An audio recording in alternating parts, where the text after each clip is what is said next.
کیا کبھی آپ نے حضرت لقمان کے تمام زندگی کی حکمت عملی پر غور و فکر کیا؟ یہاں پر میں یہ بات ضرور کروں گی کہ آپ کو اللہ کے احکامات کے اشاروں کو سمجھنا ہوگا۔ اللہ تعالیٰ اپنے احکامات میں ہمیں کن چیزوں کے طرف نہ جانے کے اشارے کر رہا ہے اور اپنے احکامات سے کن راستوں کو اپنانے کے لیے حکم دے رہا ہے، ہمیں اس پر غور و فکر کرنا ہے کہ یہ کون کون سی ایسی لیئرز ہیں جو اللہ سبحانہ و تعالیٰ اپنے احکامات کے ذریعے سے ہم پر نازل کرتا ہے، تاکہ ہم اس کے احکامات میں اپنے غموں، اپنے دکھوں، اپنی بیماریوں اور اپنی تکالیف سے نجات کی حکمت عملی کو سمجھیں۔ کیوں کہا جاتا ہے کہ قرآن کو پڑھنے کی بجائے سمجھیں؟ قرآن کو پڑھنے کی بجائے سمجھیں۔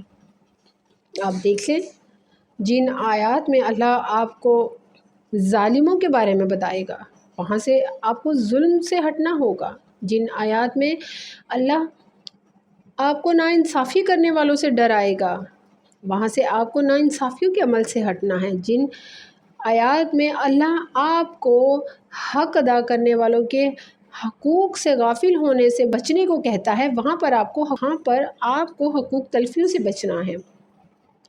اللہ سبحانہ تعالیٰ قرآن پاک میں اپنے بندوں کو ہر طرح سے محفوظ کرنے کے تمام طریقے اپنے احکامات کے ذریعے ہی بتاتا ہے۔ اچھے کاموں کا صلہ اچھا ہی ہونا ہے اور برے کاموں کا صلہ برا ہی ہونا ہے۔ تو قرآن پاک میں جب اللہ سبحانہ تعالیٰ آپ کو برے کاموں سے منع کر رہا ہے حکم دیتے ہوئے، تو اس کا مطلب سیدھا ہے کہ آپ کو برے کاموں سے اپنے آپ کو ہر ممکن دور کرنا ہے۔ اللہ سبحانہ تعالیٰ آپ کو اچھے عمل کرنے کے جو اجر ہیں، جو فائدے ہیں، جو خوشیاں ہیں، وہ بتا رہا ہے اپنے احکامات کے ذریعے سے، تو آپ کو ان کو حاصل کرنا ہے۔ اللہ تعالیٰ نے اپنے احکامات میں کن لوگوں کے ایمان کو زیادہ اور مضبوط بتایا ہے، اللہ تعالیٰ نے اپنے احکامات کے ذریعے سے کن لوگوں کو دلوں کا چور بتایا ہے، ایمان سے خالی بتایا ہے، آپ کو ان پر غور و فکر کرنا ہے۔ دلوں میں روگ کی وجہ اللہ آپ کو اپنے احکامات میں بتاتا ہے، اور ان احکامات میں بتاتا ہے کہ یہ روگ ہی تمہارے دل کی بیماریوں کا سبب بنیں گے، دل کی تکالیف کا سبب بنیں گے، دل کی زنگ آلودگی کا سبب بنیں گے، کیونکہ جو روگ ہے وہ ایمان والوں کے دلوں میں نہیں آ سکتا۔ تو اس چیز پر اللہ کے احکامات کو سمجھنا ہے، اللہ کے حکموں کو سمجھنا ہے۔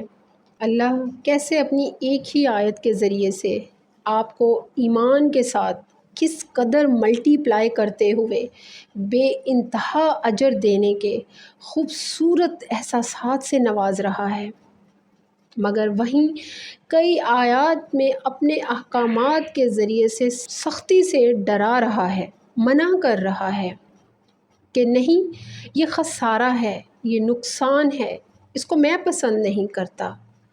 تو وہاں پر پھر آپ کی تمام چیزیں مائنس ہی ہوتی چلی جاتی ہیں۔ ہر آیت میں اللہ سبحانہ و تعالیٰ ہر طرح کے لوگوں کے لیے احکامات جاری کر رہا ہے، ظالموں کے لیے، ناانصافی کرنے کے لیے، عدل و انصاف کرنے والوں کے لیے، رحم کرنے والوں کے لیے، صلہ رحمی کرنے والوں کے لیے، محبت کرنے والوں کے لیے، دھوکہ دینے والوں کے لیے، گناہ کرنے اور گناہ سے پھر توبہ کرنے والوں کے لیے، مگر توبہ کر کر بھی گناہ کو بار بار کرنے والوں کے لیے، ہر طرح کے انسانوں کے لیے اللہ احکامات جاری کرتا ہے اپنی تمام آیات میں۔ اپنی ہر آیت کو اللہ اپنے انسانوں کے بہترین فلاح اور بہترین فائدوں کے لیے اتارتا ہے۔ اب آپ کے اور آپ کے سوچنے کے درمیان جو ایک تعلق ہے کھینچنے کا، یقیناً اس کے تمام تانے بانے ان قرآنی آیات کے ساتھ مکمل طور پر جڑے ہوئے ہیں۔ بات ہے صرف عقل سے سوچنے کی اور سمجھنے کی۔ جب انسان اور انسان کی سوچ کے درمیان موجود ایک جو کھینچنے کا عمل ہے، اس عمل میں قرآن میں موجود آیات کو لپیٹ دیا جائے گا تو یقین کریں فلاح ہے، سکون ہے، محبتیں ہیں، دنیا اور آخرت میں بہترین اجر ہیں۔ سورہ نجم کا بغور مطالعہ کیجیے، جس میں اللہ سبحانہ و تعالیٰ احکامات جاری کرتے ہوئے فرماتا ہے، ہر انسان کے لیے وہی ہے جس کی اس نے کوشش کی۔ اب اس آیت سے آپ کو کیا سمجھائی؟ اس آیت سے آپ نے اللہ کے احکامات کو اپنے لیے کیسے طاقت بنایا؟ یہ ڈیپینڈ کرتا ہے آپ کے عقل کے دھاگوں پر۔ اللہ اس آیت میں احکامات دیتے ہوئے فرماتا ہے کہ اچھے کام کرو گے تو اچھا ہی پاؤ گے اور برے کاموں کا نتیجہ برا ہی ہے۔ اب یہ ہے اللہ کا ایک بہت بڑا حکم، اور اس حکم میں ہی ہمارے لیے فلاح بھی ہے اور خسارہ بھی ہے، جسے ہم نے سمجھنا ہے اپنی عقل سے اور دانش سے۔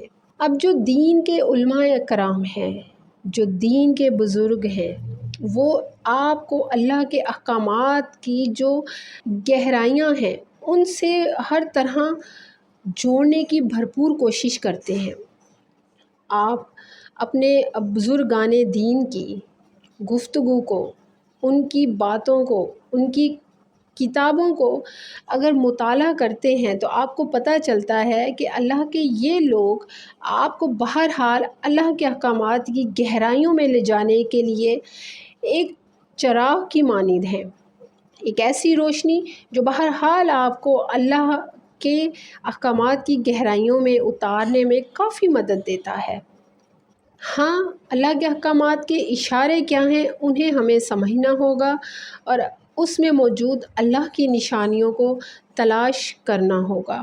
جس طرح ہم کسی گیم کو کھیلتے ہوئے کسی خزانے کی طرف جاتے ہیں اور راستے میں ہمیں بہت سارے ہنٹس ملتے ہیں جن کی مدد سے ہمیں تھوڑی آسانی ہو جاتی ہے، بالکل اسی طرح بزرگان دین جو بزرگان دین ہیں وہ آپ کے لیے ان روشنیوں کی مانند ہی ہیں جو بہرحال آپ کو آپ کی منزل تک پہنچنے میں اللہ کے وسیلے سے ہی مدد دیتے ہیں۔